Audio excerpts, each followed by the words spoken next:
Kabanata 661. Kahit medyo may distansya sa pagitan nila, ramdam pa rin ni Zephyr ang init. Sa gitna ng bulkan, walang kahit isang bakas ng lava.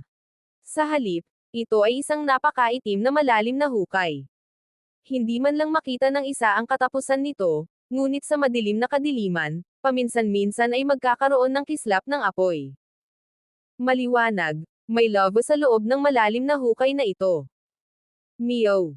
Naging mas masaya si Meatbun at hinimok si Zephyr na bumaba.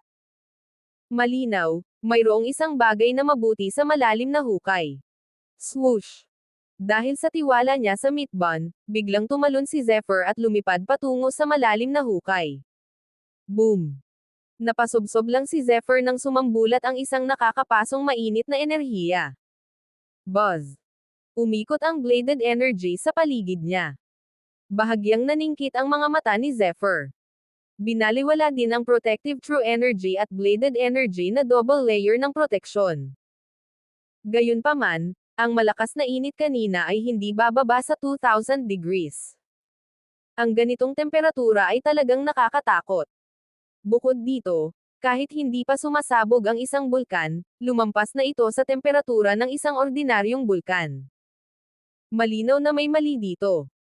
Habang nag-iisip, mabilis na lumubog ang katawan ni Zephyr. Ang Meatbun sa kanyang balikat ay hindi nakaramdam ng anumang discomfort dahil sa temperatura sa paligid. Sa halip, ipinagpatuloy nito ang pagwagayway ng maliliit na kuko, na hinihimok si Zephyr na lumubog. Whir! Ang mga alon ng nakakapasong mainit na hangin, tulad ng isang dragon ng apoy, ay patuloy na nag-iingat sa paligid. Makalipas ang humigit kumulang 10 paghinga, sa wakas ay tumigil si Zephyr sa paglubog. Ayon sa pagtataya ni Zephyr ngayon pa lang, dapat ay lumubog na siya ng mahigit 100 metro. Sa oras na ito, huminto siya sa isang pulang-pula na bato. Sa harap niya, mayroong isang malaking mundo ng magma. Ang lava ay patuloy na umaagos sa isang malaking pool ng magma. May mga bula na patuloy na lumalabas sa lava pool na humigit kumulang 1,000 metro kwadrado. Mula sa malayo, mararamdaman ng isa na ang temperatura ay umabot sa isang kamangha-manghang antas. Gayunpaman, sa magma pool, ang mga sinag ng sparkling at translucent na apoy ay patuloy na ibinubuga, tulad ng mga bituin sa kalangitan sa gabi. Bagamat nababalot sila ng gabi, makikita pa rin ang kinang. Napakalinaw ng apoy. Malinaw na hindi ito isang bagay na maaaring gawin ng magma. Meow. Sure enough, itinuro ng mga kuko ng pusa ni Meatbun ang lugar kung saan naroon ang apoy. Mukhang nandoon talaga. Bumilis ang tibok ng puso ni Zephyr at kinumpirma niya ang sarili niyang mga iniisip. Naging espada ang palad niya at mabilis na gumawa ng simpleng palm print. Sword palm na nakakasira ng espiritu. Ang spirit-breaking sword palm, na naglalaman ng nakakatakot na focus ng sword, ay kumilos ng kasing bilis ng kidlat. Sa ibabaw ng lava, may alon ng apoy. Buzz!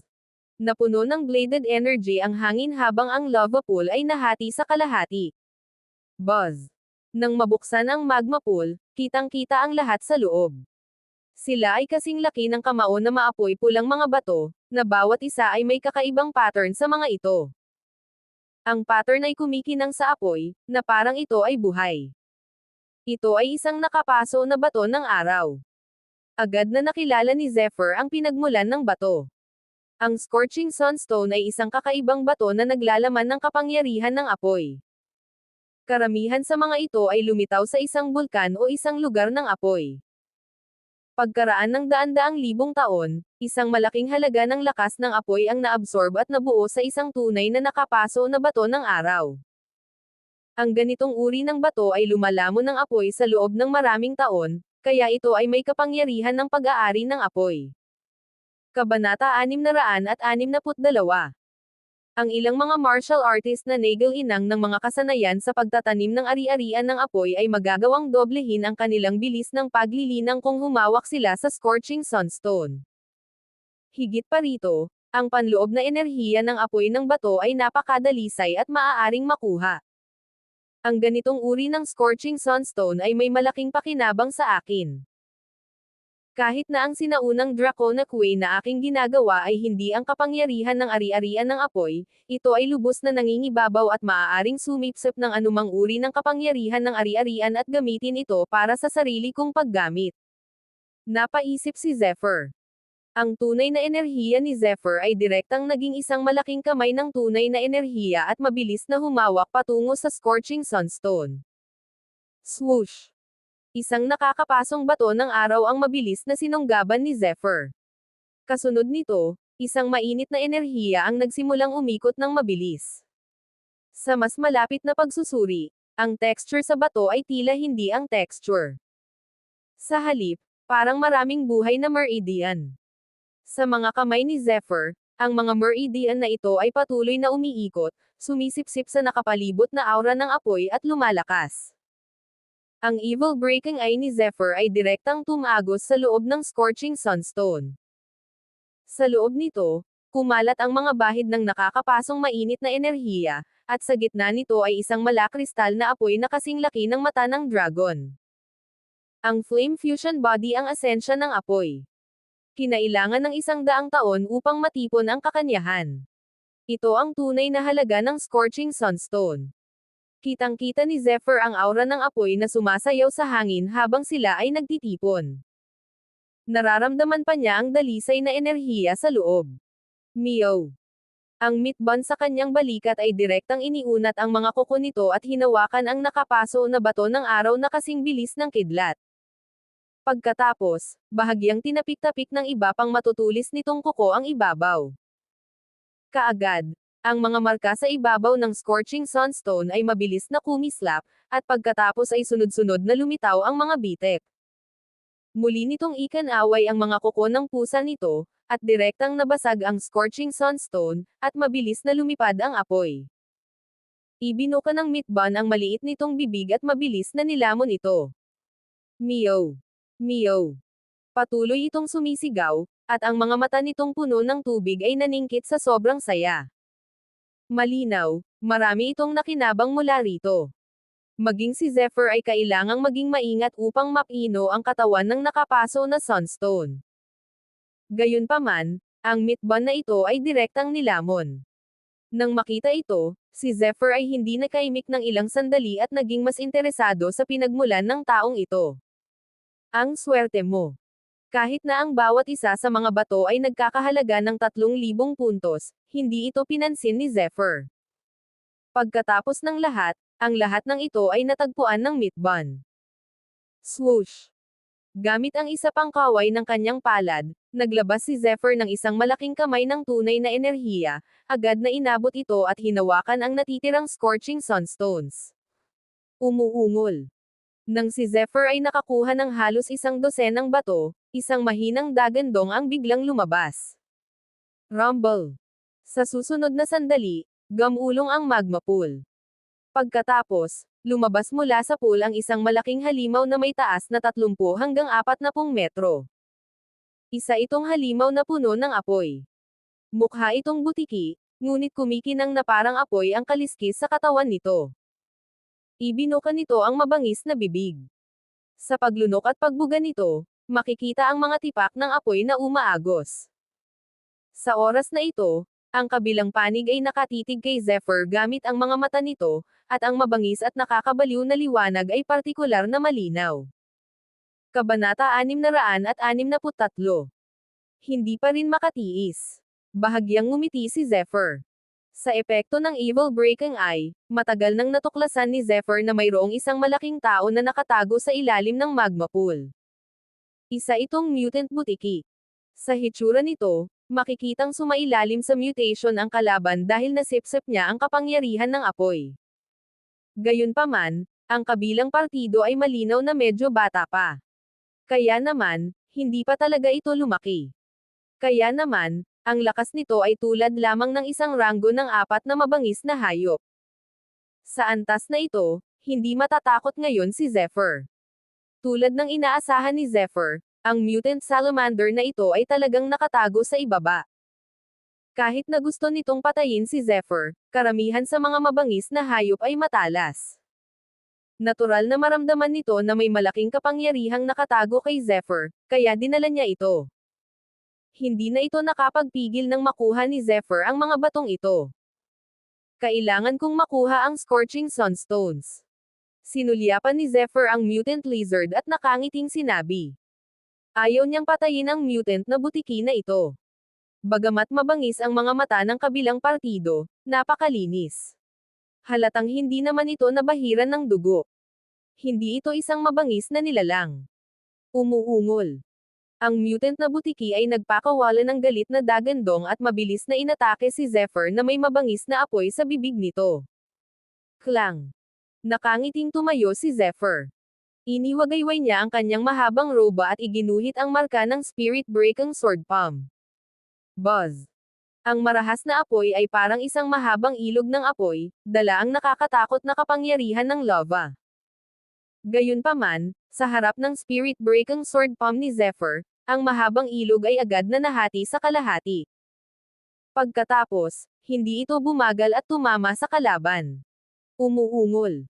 Sa isang matinis na hiyaw, pinalipad sa isang tabi ang mutant na butiki.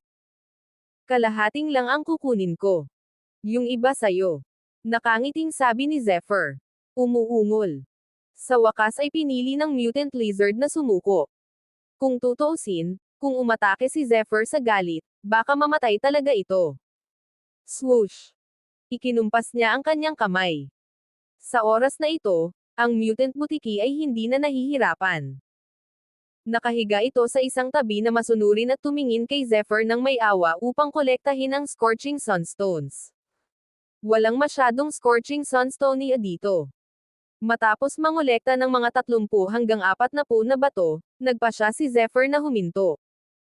Bagaman ito ay mahalaga, hindi nais ni Zephyr na kunin silang lahat. Ang natitira ay sa iyo. Binitawan siya ni Zephyr. Umuungol. Ang mutant na butiki, na matagal nang naiinip na naghihintay, ay biglang umungol at sumugod sa magma pool. Malinaw, ito ay nababalisa sa oras na ito. Buzz. Ang isang malakas na enerhiya ay napakalakas. Biglang kumislap ang kawalan at sumalpok ito sa mutant na butiki. Umuungol. Ang puwersang ito ay baliw at mabangis. Ang mutant na butiki ay hindi makalaban dito. Nataman ito sa isang iglap at lumipad pa atras. Sa isang matinis na sigaw, dahan-daang nahulog ang isang figure. Hindi ko inaasahan na makikilala ko ang Scorching Sunstone dito. Ang swerte ko. Malamig ang mukha ng lalaki at may nakakatakot na aura. Habang ang malaking dignidad ay pumapalibot sa kanyang katawan, isang pares ng mga mata ang direktang tumingin sa magma pool. Hindi niya sineseryoso si Zephyr. Tila nasa 30 anyos na siya, ngunit kung tutuusin sa kahangahangang paraan ng kabilang partido, isa rin siyang henyong martial artist. Sa likod ng kabilang panig, isang malaking Saiyan ruler ang partikular na kapansin-pansin. Obviously, isa siyang martial artist na magaling mag-display ng ruler technique. Kabanata 664. Meow. Nang makitang lumipad ang mutant na butiki at tumigil sa paggalaw, hindi napigilan ng Meatbun na umungol sa galit. Galit na ikinaway nito ang kuko ng pusa at halatang gustong umatake. Ngunit idiniin ni Zephyr gamit ang isang kamay. Anak, mukhang medyo nakakuha ka na ng Scorching Sunstones. This is not something that you should possess. Ibigay mo na lahat. Kung maganda ang mood ko, hindi ako makikipagtalo sa iyo. Sa wakas ay inilagay ng kabilang partido si Zephyr, ngunit pagkatapos na makita ang kaharian ni Zephyr, may bakas ng pang-aalipuste sa kanyang mga mata, at sinabi niya ng may panunuya. Marami sila sa magma pool. You can get them by yourself. Sa mukha ng lalaking ito, mahinahon at walang pakialam ang tono ni Zephyr. I want them in the lava. I want them with you too. How dare you speak to me in such a tone?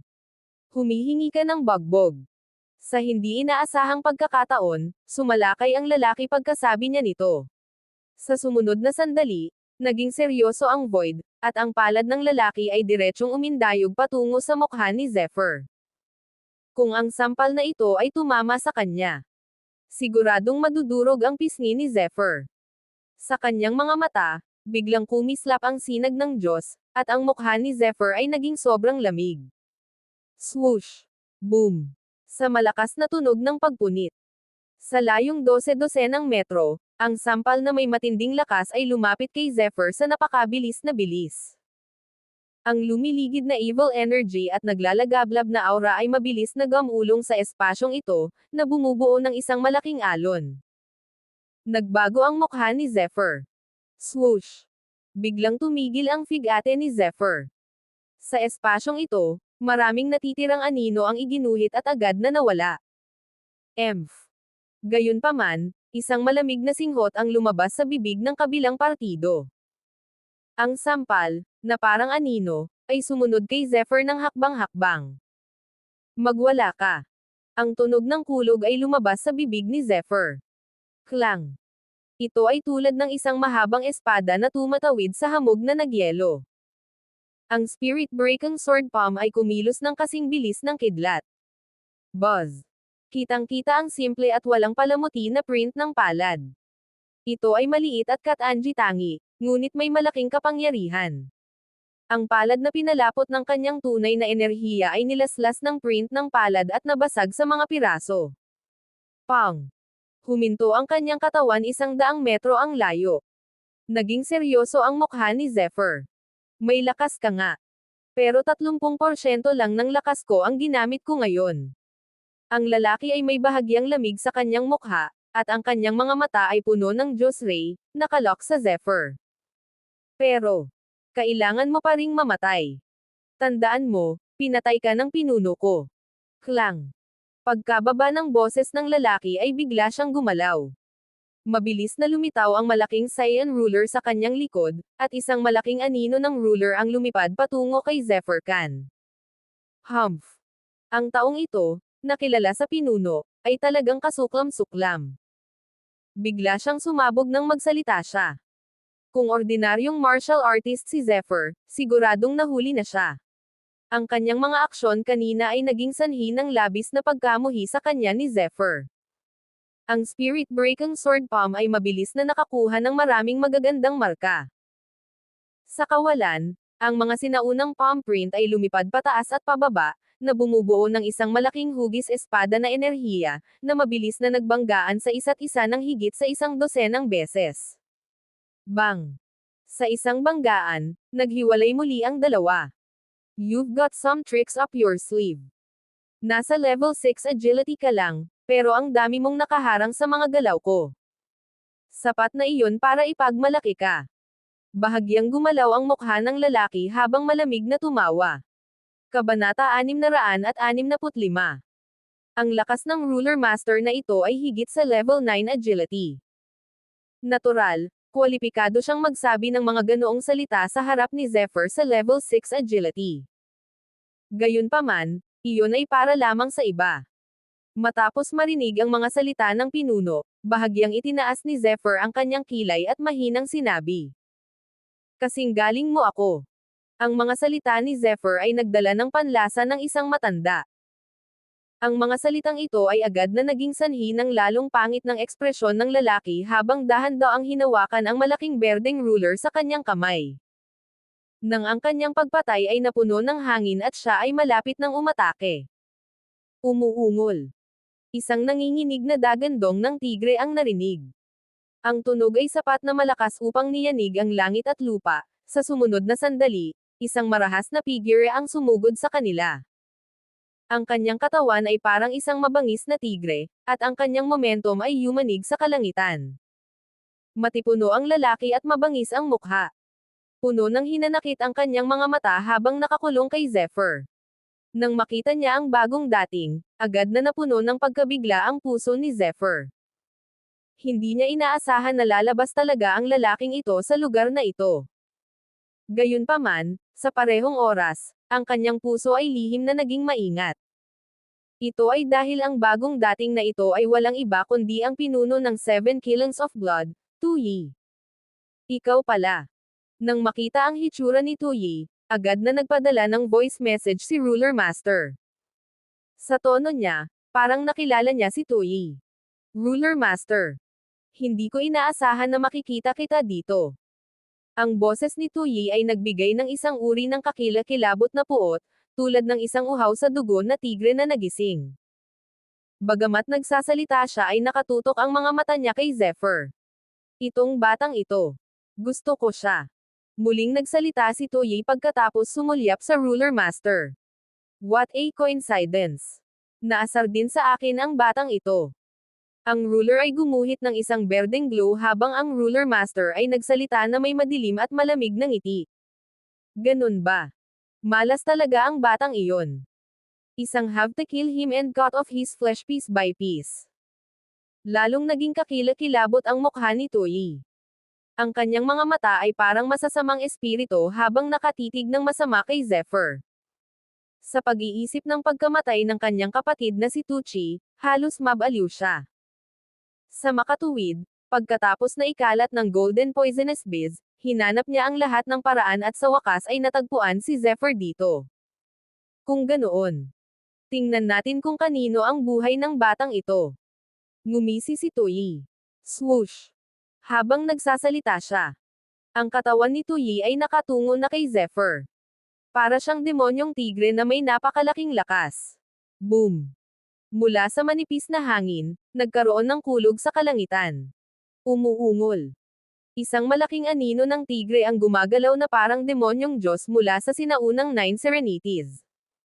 Matalas ang mga kuko nito at direktang umabot sa Zephyr. Damn it, Tuyi, akin ang batang ito. Malinaw, hindi inaasahan ng pinunong ito na pipiliin ni Tuyi na kumilos ng ganoon kabilis. Bago pa siya makapag-react ay nasa harapan na niya si Tuyi. Kinawian niya ang malaking ruler sa kanyang kamay. Mabilis na nagtipon ang isang Saiyan Mountain. Nakakagulat, pinigilan ng kulay asher na bundok ang presyon, na naging dahilan upang maging alikabok ang buong lugar. Swoosh! Bahagyang nagbago ang mukha ni Zephyr, at mabilis na kumislap ang kanyang anyo. Sa oras na ito, ang nakakasilaw na paggalaw ng katawan ay may malaking papel. Parehong eksperto si Tuyi at Ruler Master sa level 9 agility at nakapasok pa sa Spirit Realm. Kung ikukumpara sa dalawang aliping dragon na nakalaban noon ni Zephyr Khan, mas nakakatakot at mas malakas sila, maihahambing pa sa Hall Master na nakilala ni Zephyr. Pagkatapos ng lahat, ang Hall Master ay isang Devil Cultivator na may evil breaking eye. Maaari niyang pahinain ang lakas ng kanyang kalaban sa kanyang sariling kapangyarihan. Gayunpaman, magkaiba sina Tuyi at Ruler Master. Pareho silang hindi mga demonyong magsasaka. Naturally, habang nagsanib puwersa ang dalawa, ang pressure kay Zephyr ay tumaas ng husto.